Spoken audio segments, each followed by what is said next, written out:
Vamos entrar agora então no assunto mais espinhoso do nosso episódio de hoje, que é a Lei 14.300. Mas antes da Lei 14.300, existe as leis, existe as PLs e existe as normativas também. Como foi essa transição de lá para cá? Explica um pouquinho melhor, porque a maioria das pessoas, assim como eu também tinha muita dúvida um tempo atrás, eu achava que, cara, não, realmente o nosso país é um país embaçado, é um país complicado, só quer ferrar com o povo. O que de fato tem uma meia verdade aí, mas não vamos entrar nesse viés aqui que não faz sentido. No entanto, tem todo um cronograma que já veio pautado lá atrás para ter essas revisões dessas leis. Sim. Né? Então eu preciso dar incentivo até um determinado ponto. Sim. Daqui para lá esses incentivos precisam começar a reduzir. Eu sei que tem um monte de gente que não vai concordar, mas conta essa história para o pessoal entender essa cronologia, para ficar mais fácil entrar na 14.300. Ok. Eu vou tentar ser mais assim imparcial possível, tá? Eu peço desculpa aí se em determinados momentos eu não for tanto assim, mas bom, o que aconteceu? Lá em 2012, você teve a criação da Resolução Normativa 482. Tá? Ela, basicamente, se você lê ela, você vai entender que 1 kWh gerado vale 1 kWh consumido. Tá? Isso aí você já não é bem assim, porque iluminação municipal você não abate, ICMS você não abate, PIS e COFINS não é toda vez que abate, então era 1 kWh para do ponto de vista, digamos assim, da TE e da TUSD. Não é bem... O mínimo também, o mínimo abate, exatamente. Acaba tendo a cobrança em duplicidade. Mas, assim, digamos, brutamente, era para ser 1 para 1. Tá? O setor, ele cresceu até 2016 em torno assim de 0 a uns 200 mega. E aí lá em 15 ou 16, não vou me recordar certo ano, teve, acho que foi 2015, teve a homologação da Resolução Normativa 687, que daí se estabelecia assim, validade de créditos, aquela questão de autoconsumo remoto. E nessa época foi a época que o setor de fato alavancou. Pô, você saiu de 4 anos, 3 anos aí com 200 mega para, em alguns anos, mais de 10 gigawatts, né?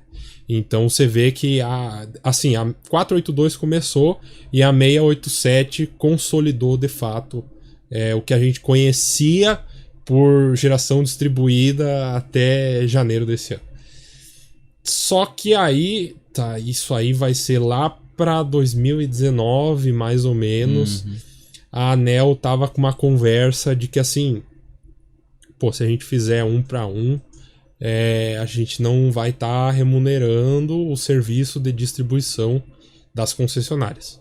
Então fazer esse 1 para 1, mesmo que não seja 1 para 1, a gente não está sendo justo com as concessionárias. Então, no começo do ano, lá 2019, o que ela trouxe gostaríamos de conversar para melhorar isso, para tornar o setor sustentável. Ou seja, você continua dando aquele incentivo para quem faz o investimento, mas você ainda deixa assim sustentável a distribuidora, né, a concessionária de energia elétrica. E aí passou-se aí, teve consulta pública, enfim, e chegou, acho que lá pela metade do ano, foi posto na mesa 5 alternativas, mais a alternativa 0, que era a alternativa que a gente estava vivendo. Então, você progressivamente, da 1, você tinha assim uma mudança bem suave, né? Então, só uma parcelinha ali da TUS de fio B você ia pagar, e aí você evoluía até para a alternativa 5, que você ia pagar toda a TUSD e encargos da TE. E aí o setor, na época, entendeu que isso ia, de fato, matar o setor. E daqui, tá, da minha opinião, eu concordo com isso. Eu acho que essa alternativa, a 4 e a 5, em particular, eu acho que se não matasse o setor, ia afundar amargamente. Ia assim. sufocar muito, muito. Até porque a gente tava, cara, tava bem no... Ainda tá no começo ainda, sim, né, meu? Sim, perfeito. Pô, você pegar essa semana, saiu aí um gráfico da B Solar que o Brasil recém entrou ali no ranking top 10 de países com capacidade instalada, sabe? Então a Alemanha tem mais capacidade que a gente. E tem muito menos sol. Muito menos sol, a área é muito menos menor. irradiação, né? Exatamente. Então você vê que o Brasil ainda... Quantas unidades consumidoras que a gente tem para atender? Né? Tem muita coisa ainda. Então, voltando. Lá em 2019 foi posto isso na mesa. E quando a ANEEL colocou isso na mesa...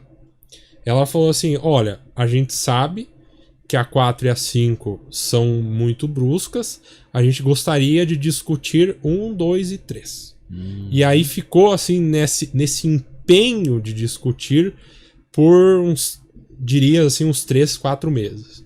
E olha, não sei o que aconteceu, não sei se algum diretor acordou mal, chutou cachorro, brigou com a mulher, mas ele apareceu ao público um dia e falou, cara, ou a gente discute a 4 ou a gente discute a 5. Não tem fundamento da 3 para baixo. E aí todo mundo, opa, como assim? Sabe, ontem vocês estavam querendo discutir 1, 2, talvez 3, e agora vocês estão querendo pular para mais extremo. Para onde que a gente vai depois disso, sabe? Não tem como piorar depois disso, entendeu? Matar total o setor, matar, né? total. E aí, nessa época, assim, aí eu deixo a critério de você ouvinte, né, de dizer se isso foi por bem ou por pior, veio a pandemia. E durante a pandemia, em essência, se pausou as discussões. Né? Houve um monte de incentivos aí de conta de energia de baixo custo que você não pagava.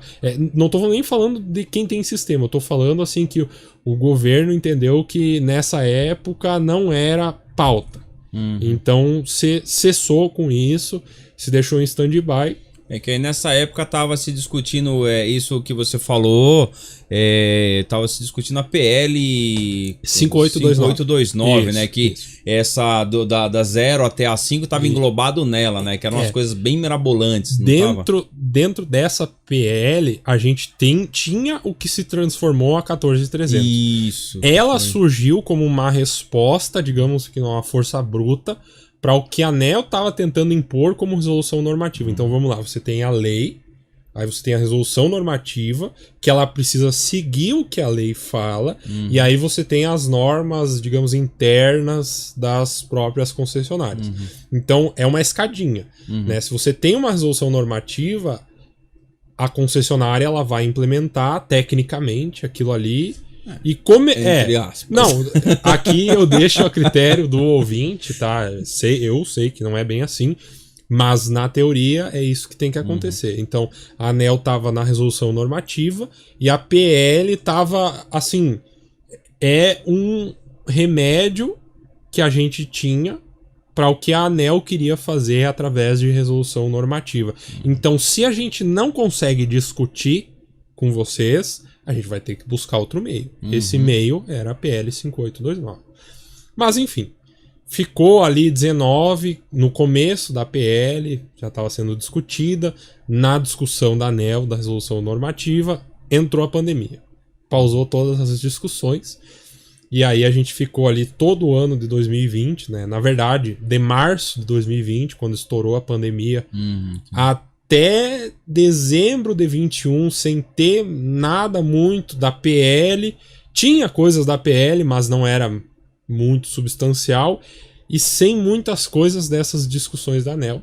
E aí, acho que foi dezembro ou janeiro foi janeiro de 2022, o presidente homologou a PL 5829, que se tornou a lei 14.300. E aí passou por algumas mudanças também, algumas revisões de texto, né? E enfiaram um jabuti lá de DPCH. Quem ajudou bastante, brigou bastante pelo nosso setor foi o pessoal da ABGD, né? Sim, ajudou bastante. A AB Solar, a Bárbara Rubim pegou pesado também lá. Eu acompanhei bastante isso. Sim. Né? E, puxa, ainda bem que eles estavam lá. Teve uma galera que fez muita coisa aí, né?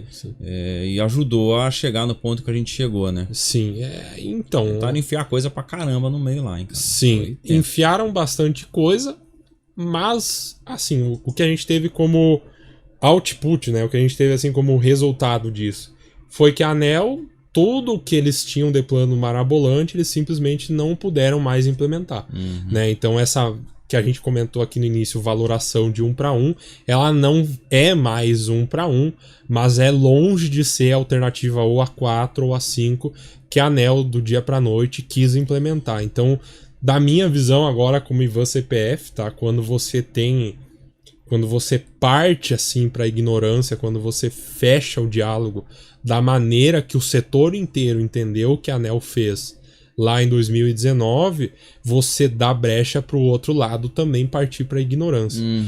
Não gosto muito da solução que foi dada, assim, do ponto de vista que, eu gostaria que tivesse sido numa resolução normativa, eu gostaria que tivesse tido mais diálogo direto com a ANEEL, mas como não teve, a gente partiu por essa solução e foi a Lei 14.300 que a gente teve como resultado, então, dessa briga, da pandemia, da resolução normativa que estava para mudar, foi esse o resultado que a gente